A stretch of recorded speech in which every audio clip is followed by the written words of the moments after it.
guys, welcome back to my channel. If you're new here, my name is Allie and I make new true crime videos every week. Today we're going to be talking about the murders of Tylee Ryan and JJ Vallow.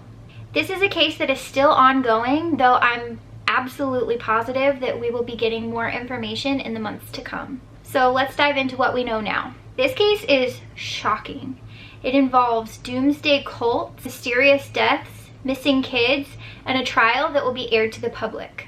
Before we get into this case, I want to tell you a little bit about the youngest victims of this case because I don't want them to get lost in all of the details. Tylee Ryan was 17 and described by her aunt as really brilliant.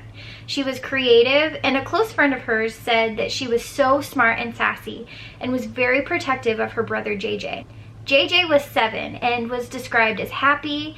His favorite candy was M&Ms, and he was full of energy and always busy and running around. So now that we know just a little bit about the kids, let's jump into the craziness of Lori Vallow's world. In 2001, Lori married her third husband, Joseph Ryan, and together they had their daughter Tylee in 2002. In 2004, Lori and Joseph got divorced, and what ensued was a very, very nasty custody dispute over Tylee. In 2006, Lori married her fourth husband, Charles Vallow, and I want to mention here that he did have children from a previous marriage as well. The couple adopted their son JJ in 2014, and JJ was the biological grandson of Charles's sister Kay Woodcock. In 2014, after the couple adopted JJ, the family moved to Hawaii. It was here that Lori became obsessed with a fictional series called Standing in Holy Places. And this series was written by author and doomsday enthusiast Chad Daybell. This was a series of books centered on apocalyptic scenarios and loosely based on the Mormon theology. The Vallow family moved back to the continental United States sometime in 2016 and 2017, and they settled down in Arizona. In 2018, Lori finally got to meet her favorite author, Chad Daybell, when he was teaching an evening class at the Church of Jesus Christ of Latter-day Saints. Reportedly, the two became close immediately and even talked daily, and went so far as to take a trip together to St. George, Utah to attend a religious conference. Also in 2018, Joseph Ryan, Lori's ex-husband and Tylee's father, died of a heart attack suddenly, 14 years after his marriage had ended with Lori, and Lori ultimately decided to have him cremated. In early 2019, it seemed that things started to unravel for the Vallow family. Lori was still married to Charles, but the couple was estranged, and Charles had filed for divorce, claiming that he was afraid Lori would kill him and that she had developed cult-like beliefs. Charles alleged in divorce filings that Lori claimed to be a translated being who cannot taste death and was sent by God to lead the 144,000 into the millennium. He also claimed that Lori had threatened to kill him if he got in her way, and that she was stealing large amounts of money from him and depositing it into an unknown bank account, and the amount was somewhere around $35,000. Lori's relatives have come out and said that they blame the downward spiral of her marriage and of her mental health on a religious group that they referred to as a cult.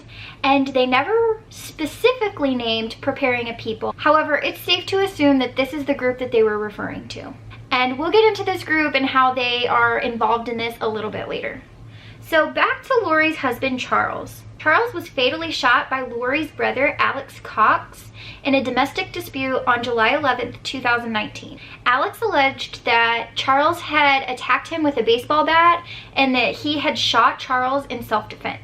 And later, Charles's children from a previous marriage reported that Lori informed them of their dad's death by sending a text message.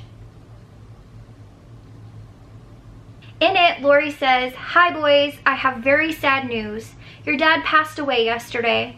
I'm working on making arrangements and I'll keep you informed with what's going on. I'm still not sure how to handle things. Just want you to know that I love you, and so did your dad." Heart emoji.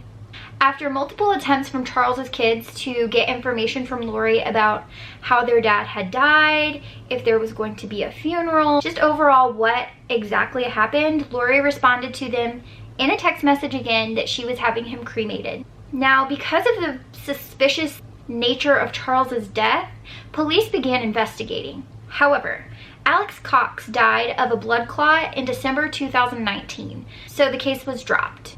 In August 2019, Lori moved with JJ and Tylee to Rexburg, Idaho, and started spending more time with Chad Daybell. During this time, the two participated in podcasts about preparing for the biblical end times, and this was for a group called Preparing a People. According to its website, Preparing a People's mission is to prepare the people of this earth for the second coming of Jesus Christ. So like I said, Chad and Lori participated together on this podcast called Preparing a People, and on it they discussed Chad's 2 near-death experiences and his visionary gift. And I looked online. It appears like this podcast episode is nowhere to be found. And I did see that Preparing a People is trying very, very hard to distance themselves from Chad and Lori. They do not claim to have any part of the children's disappearance or anything else that went on, and they do not claim to be a cult in any. According to a friend of Chad Daybell's, his visionary gift led him to see the death of his first wife, Tammy. He reportedly told her that angels told him that he was going to lose Tammy. So, Chad was married to a woman named Tammy Daybell, and together they ran his small publishing company. In October 2019, Tammy Daybell died in her sleep, and her obituary cites natural causes. And her family, Chad, declined an autopsy. About 2 weeks after Tammy's death, Chad and Lori were married in Hawaii. However, this caught the attention of local authorities, and they decided to have Tammy's body exhumed for further testing. And as far as I know, the results of that autopsy have not been released. I couldn't find them anywhere. On September 8th, 2019, Lori's family took a family trip to Yellowstone National Park, and this is the last time that anybody saw Tylee Ryan. In November of 2019, the Woodcocks, who were JJ's biological grandparents, alerted authorities and asked for a wellness check on the kids because they hadn't heard or seen JJ in a long time. And so authorities went to Lori's apartment where they found Chad, and when asked about Lori and the kids, Chad said that he didn't know Lori very well and he didn't have her phone number. They were married, y'all. When Chad finally admitted that he actually did know Lori and gave them her phone number, she answered and told authorities that the kids were fine, that they were staying with a family friend, and her name was Melanie Gibb. When authorities came by the next day to ask some more questions, Lori and Chad were gone. Nowhere to be found. And it was at this point that authorities started searching for the children. In the meantime, Lori and Chad set off for Hawaii. They were eventually found in Hawaii, and they were told to produce the children back in Idaho by January 30th.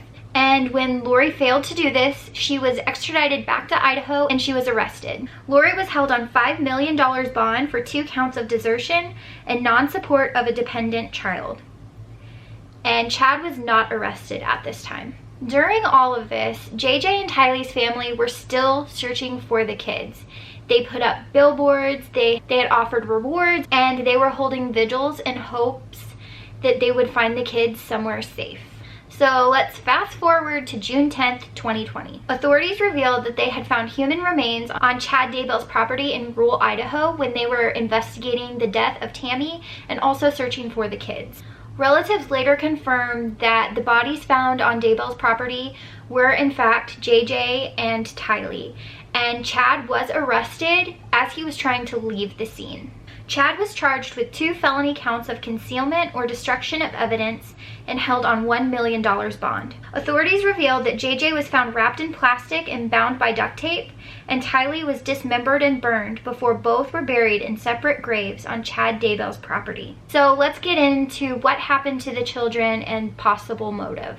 Melanie Gibb, who was Lori's close friend, gave some insight onto what she thinks might have happened and what might have led to Lori's children being murdered. According to Gibb, Lori had told her that Tylee had become a zombie, and to Lori this meant that her spirit had left her body and Tylee had become dark. Apparently, while Gibb was on the phone with Lori, she heard Lori refer to Tylee as a zombie, and she heard Tylee respond, "Not me, Mom."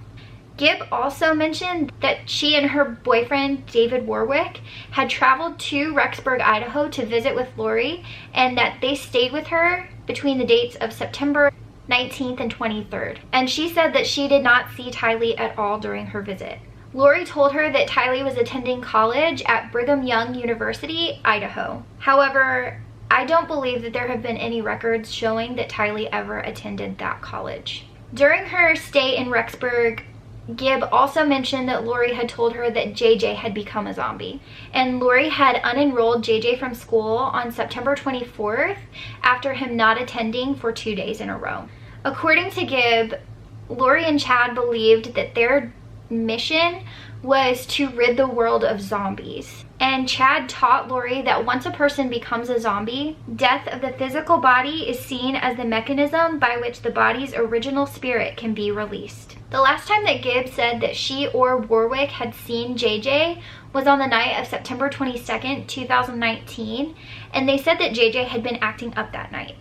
So Alex Cox, Lori's brother, remember he's the one that shot Charles, came by the apartment to take JJ back to his apartment. He lived very close to Lori, I think in the same apartment complex. So he took JJ back to his apartment for the night.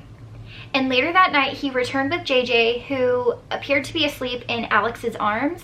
And Gibb says that she remembered all of them noticing that it seemed to be a very tender moment. The next morning, Gibb asked Lori where JJ was, and Lori responded that in the middle of the night, JJ had become a zombie. And Lori said that he had been climbing the cabinets, he had been climbing on the countertops, and he had even knocked over a picture of Jesus Christ off of one of the counters. And Lori told Gibb that after JJ had knocked over the picture, her brother Alex came back to take JJ again back to his apartment. So Alex Cox's phone records were obtained by authorities, and the locations that his cell phone pinged are absolutely essential to this case, and they're so important to figuring out what happened to Tylee and JJ. So let's get into Alex Cox's whereabouts during the time that Tylee and JJ went missing.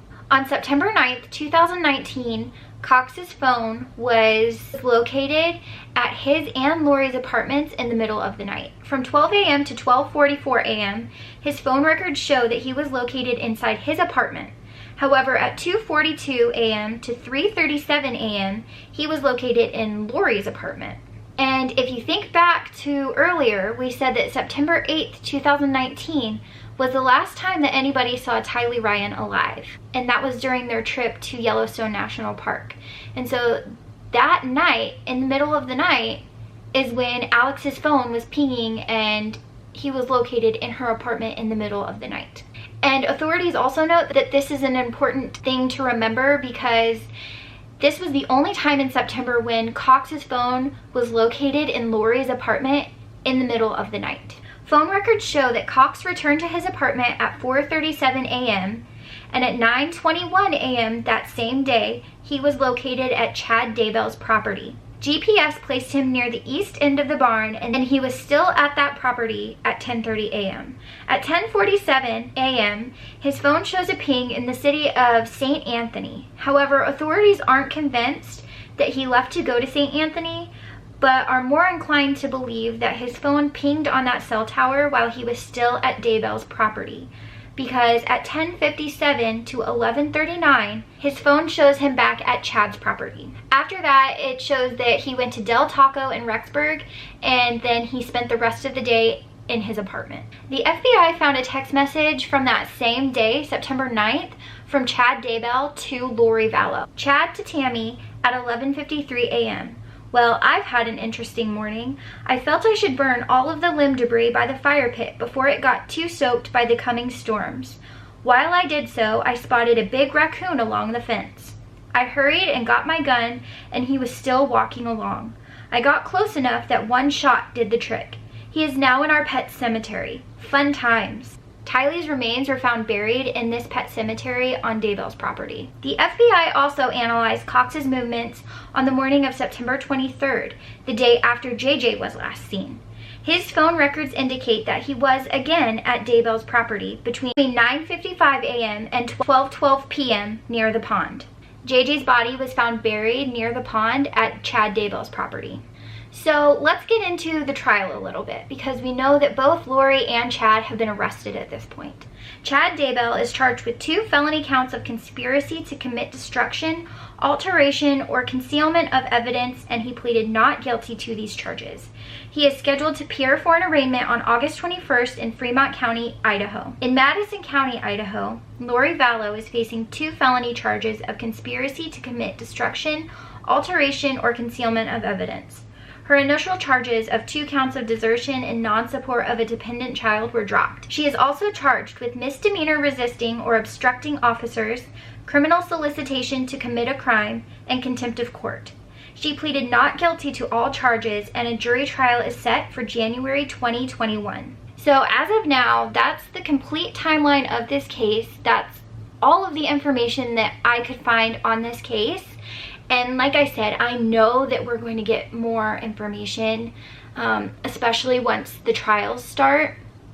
So I will absolutely make sure that I am watching those trials, and I will give you all of the new information as soon as I have it.